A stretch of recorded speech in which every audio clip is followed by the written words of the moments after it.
Nuisance streamers happens over and over and over again in these patterns. They'll come and engage with each other, or they'll consider themselves, having a certain turf, a certain area. That's fine. I think this guy got some problems, dude. He's on my face. No, can you tell him to leave?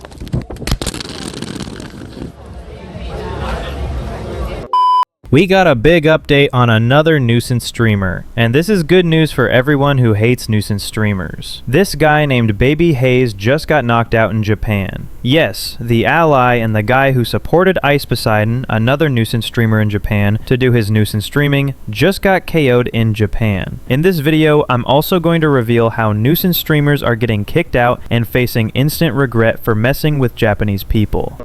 After Johnny Somali and Ice Poseidon, Japanese people have changed forever. Right now, they are actually not giving any chance to any Nuisance streamer to harass them. And that's exactly why this time Baby Haze just got knocked out in the streets of Japan. You can see him right here, arguing with people in the street, spitting on another streamer, and acting like he owns the whole place. He was bragging like he's some big shot in Japan. You don't know me.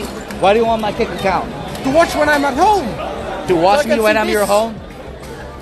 Yeah, but it's kind of weird because you don't know who I am. You don't know what content I make. You just want my kick stream. Oh, I assume you make your content like this? Throwing shady comments around, disrespecting everyone. And why does he act so tough? Because guys like him get their so-called power and guts from watching Johnny Somali and Ice Poseidon do the same nonsense. Don't forget, Baby Haze was actually part of Ice Poseidon's crew. That's why he doesn't fear anyone, not even the police. He thinks nobody can touch him, not the locals, not the cops, like he owns them too. And nobody cares about you. Even the Japanese police don't care about you. You went to the police like a you're like a niche. So get the out of my face. I don't want nothing to do with you. But guess what happens when you keep poking people in a country that doesn't tolerate this crap? He picked a fight with another streamer, started a whole nuisance drama, and boom, he got punched so bad he literally urinated his pants. So take a look at what actually happened. This is what you get when you think you're untouchable. That's fine. I think this guy got some problems, I don't dude. want nothing to do. He's on my face. No, can you tell him to leave, like, for real? Like, I don't want. This guy's got some problems. But thank you. Appreciate it. Anger level. Leave me alone. Why did you ask? Leave me the fuck alone. Why Leave me the fuck alone. Leave me the fuck alone.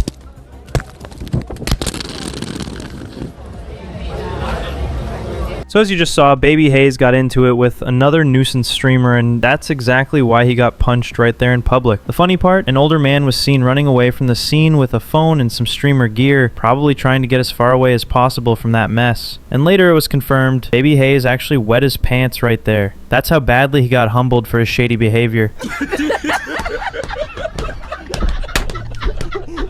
And honestly, he deserved it. He brought this on himself, acting shady, causing trouble, disrespecting everyone around him. This time, he got knocked out for his demonic intentions. And maybe he'll finally learn something, but I doubt it. And here's the thing, this guy isn't even Japanese. He was hanging around in South Korea too. He's actually an American citizen. Just imagine that. This type of streamer is out here trashing other countries and dragging down America's reputation at the same time. At this point, if this keeps up, people will start saying America is the factory for disrespect and nuisance streamers. And honestly, can you blame them? The sad part is, this is not just street drama anymore. Even Legal Mindset also made concern about this issue. Nuisance streamers happens over and over and over again in these patterns. They'll come and engage with each other, or they'll consider themselves, having a certain turf, a certain area, a certain niche, and they'll come and interact with them in a negative way if they're perceived as stepping on their niche or their turf, etc.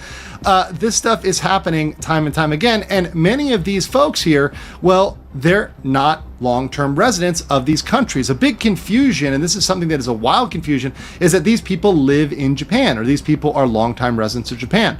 They are not. These are all tourists. These are people that generally, like Baby Haze, stop in for a couple of days, maybe 2 weeks, maybe even a month, and then they leave. They go back to their home country. Oh my god, can you imagine that? Japan and South Korea are going downhill day by day because of these nuisance streamers. And now, just like Legal Mindset said, they're literally using Japan as their money-making factory. No taxes, no extra fees. They just live there like they own the place. They do whatever shady stuff they can't get away with in America or Europe, so they pick Japan and South Korea because they think people people there are too polite to fight back. It's insane. They're making chaos, disrespecting locals, and draining money straight out of these countries. And for what? Views, donations, and internet clout. Sometimes I wonder, are the Japanese authorities and people really afraid to stop these guys? Or do they secretly want them there for clicks, drama, and maybe even a bit of crooked money flowing in? What do you think? Let me know in the comments, because at this point, it's not just about one streamer. It's about whether people stand up for their streets or keep letting these clowns ruin them for profit. I just want to say, these kinds of nuisance streamers are causing chaos, not just in Japan, but all over the world. Look at Johnny Somali. He's a big headache for South Korea too.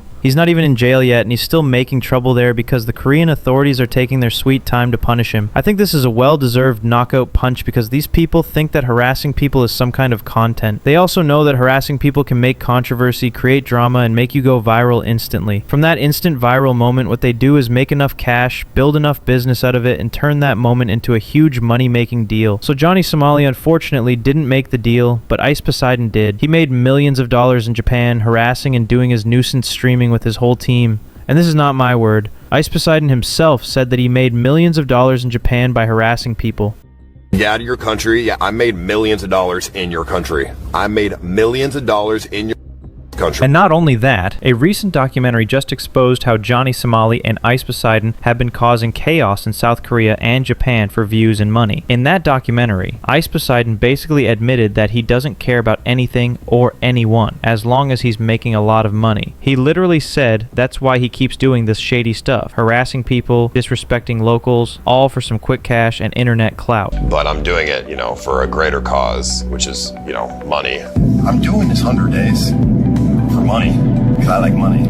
So as of right now, I think you guys already know that these nuisance streamers are coming to Japan and Korea and all the Asian countries just to make quick cash. They think that Asian people are very polite and hospitable. That is the main reason. They also think that the law enforcement is not that tough. So even if they do nuisance streaming, they will get out very easily. And I don't think they're completely wrong for thinking that, because you can see people like Johnny Somali, who you can say is the father of nuisance streaming, still in Korea, still free, doing all his nuisance, threatening the Korean system, Korean judges, everyone, and he's still free. And if you talk about it, people will come and say that South Korea is collecting evidence. Like, how much evidence does South Korea need to send Johnny Somali to prison? Same with Vitaly. As you guys already know, Vitaly did the same thing as Johnny Somali. But the main difference is, yes, Vitaly was detained very soon, almost immediately. But right now, the news is coming that Vitaly could also be deported from the Philippines. So that's the thing. On one hand, Johnny Somali is still free, and South Korea is still collecting evidence to send him to prison. On the other hand, the Philippines caught Vitaly, but there's a big chance and rumor that if Vitaly can sort out where he wants to get deported, because America and Russia don't want him in their country, the Philippines will most probably send Vitaly to that country. And that's the crazy part. These nuisance streamers probably have some connections or loopholes that keep them from facing real punishment. They keep poking at the law but somehow slip through every time. This is exactly what's ruining not just Japan or South Korea, but setting an example for other wannabe streamers too. Now they feel confident to cause chaos, disrespect people, and treat other countries like their personal playgrounds because they think they'll get away with it. This should be a serious concern, not just for Japan, but for every country that's starting to deal with this same mess. If nobody draws a line, it'll only get worse.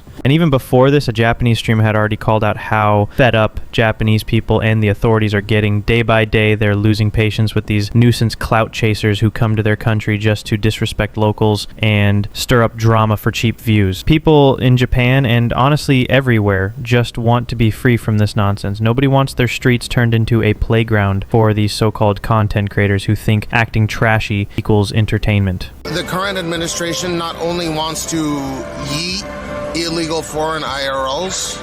It's not just IRL. They're also talking about people that do desktop content, because when you go to another country and you make money, it's always been illegal. It's illegal right now, but they don't enforce it as harshly because it takes a pretty significant amount of resources to indict them and commit them and convict them, right? So that actually means and also proves that, yes, if you do nuisance streaming, there's actually no strict action being taken against you, and even if there is, you can just get out of it with $1,000 or $2,000 in legal costs. So if you can make hundreds of thousands of dollars by harassing people, by making controversy, by making a name, and you guys already know that any publicity is good publicity, it doesn't matter if it's negative or positive. So why wouldn't you make nuisance streaming videos? Why wouldn't you stream like that? Let me know your opinion.